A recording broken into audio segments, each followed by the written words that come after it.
I'd just like to welcome you all. I'm Suzanne Harper, as a lot of you know.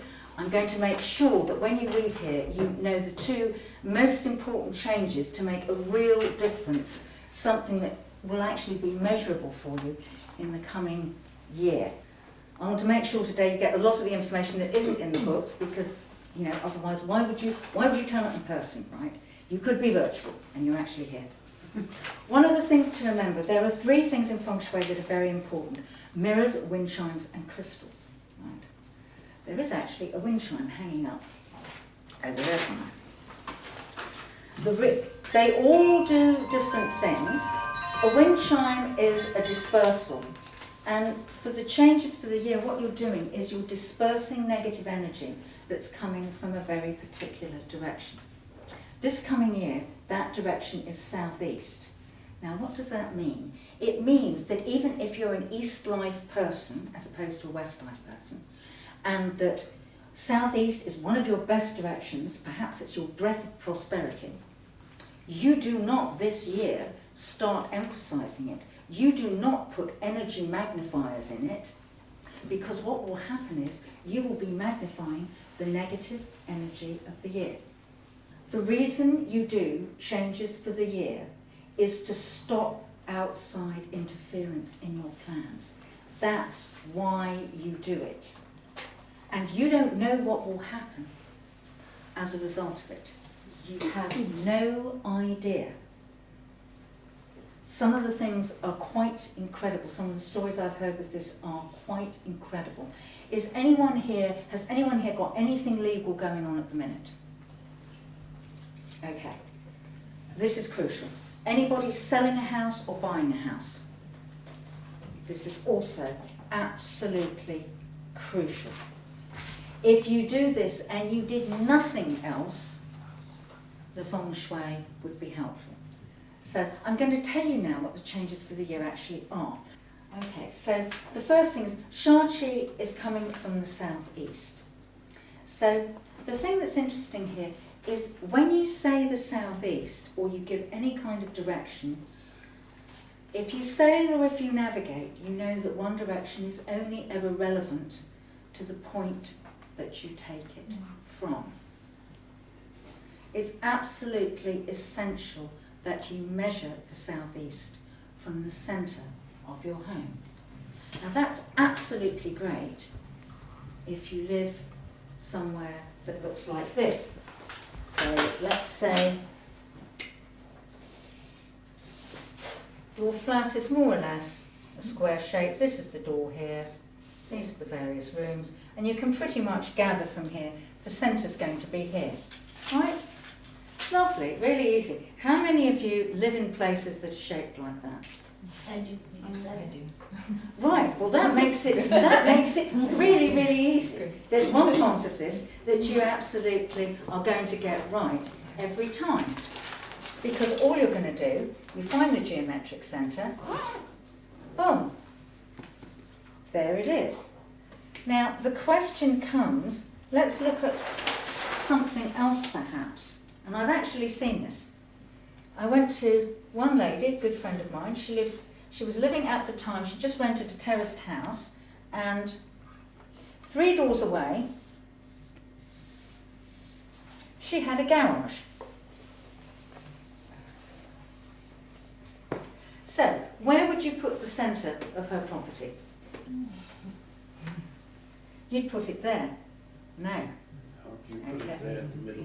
Yes, because she's paying for this space as well as this space.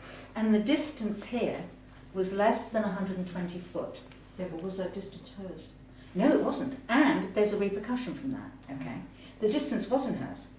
So we had to do a certain amount of guesswork, but it put the centre of her space somewhere else in her neighbour's property, right? What that means, it's not good, it's not bad, it's indifferent. This is life. It means that she had less control than she wanted over her affairs because the centre space was somewhere else. Now also you can see with this, if you start measuring compass directions, you can see why this becomes important.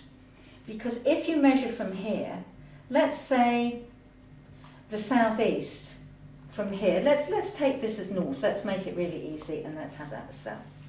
So you'd say from here, all right, the southeast is going to be there, isn't it?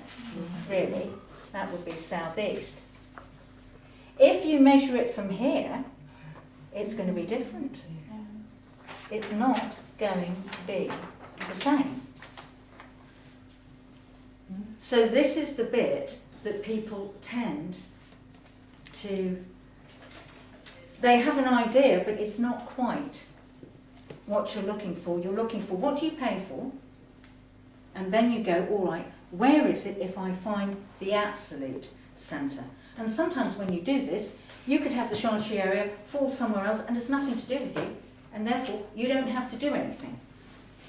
I would find in practice, if I have someone come to me and the story they tell me is that they're having to run interference from outside, I basically tell them, all right, then you look at the other southeast areas in the different rooms of the house, because that way you are in control, excuse me, and you can do things about this. So that's the one thing that's most important. Let's do another possibility. We've got some people here with plans. I wonder if they'd be willing to share them for.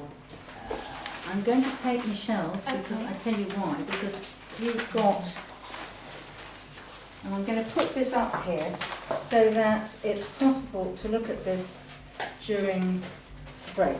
This is Michelle's house here, right? That's her house. But here's her treatment room in the garden, which is another little structure. So we can't look at the house and go, right, we're going to measure the Shanxi area from here, because that's not the centre for the purposes of this. This is another building over here. Sorry, Suzanne, just a quick. With Yeah. regards to the garden, do you just ignore outside space? I would say for the purposes of getting this to work, you're not worried about that. You're talking about buildings, right? This is definitely a building that is used. It's a definite structure, Christine. Sorry, Suzanne, does the house finish at that, looks like a bay window? Yeah. This is actually, these are steps down, and I believe And all the of basement finishes. No, that is the... That is the end of the house. That's there. End of the house. That's the end of the house there. So this is less than 120 foot, right? So you've got to include what's going on over here. Now, if you put, and actually looking at the plans, Michelle, it means that I may have miscalculated some of this as well. If you look at this, it means the centre of the treatment room is there. Can we all agree on that? Yeah. Because it's a fairly easy space. The centre of the house is going to be about here where the stairs are. Yeah. Okay? Now, if we look at this distance between the two, we're looking at halfway. So actually, that would be the area to take the reading. Okay? That's the area. Now, can you see that if you take the reading from there, it's going to be very different from taking it there? Is everyone following that? Yeah.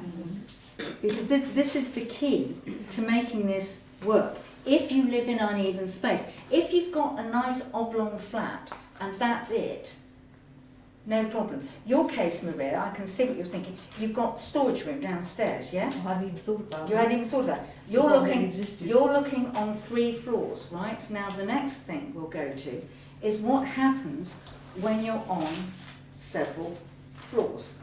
Because some people, how many people here are on 1 floor? Okay, makes it easy. How many, anybody in 1 room? Right.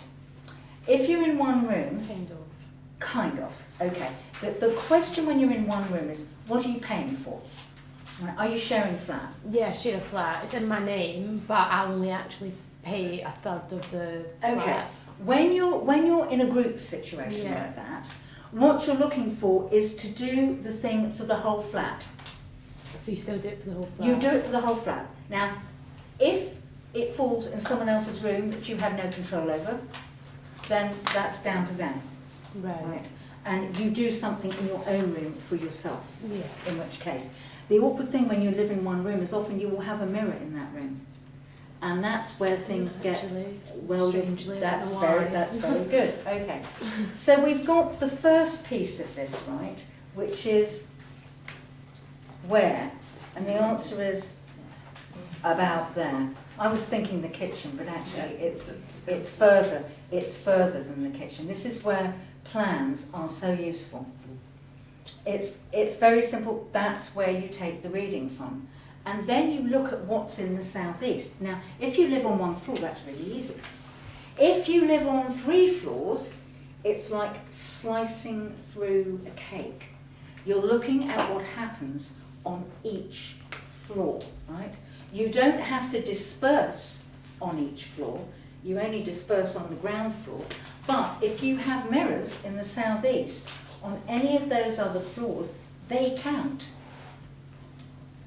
Okay, so, right, so I'm just going to wrap up again exactly what the changes for the year are. So first of all, you're going to find the southeast, because that's the Shard-Chi area, that's where the negative energy comes, and you're going to disperse the energy. Why? Because you don't need any more negative, right? Disperse. Okay. Any round glass faceted crystal balls, glass crystals, even sometimes the quartz crystals. Again, they're like energy magnifiers. Red objects, the colour red. Remove wherever possible. If you can't, put in as much red, as much gold and as much white in those areas as you can, which will act as a dispersion.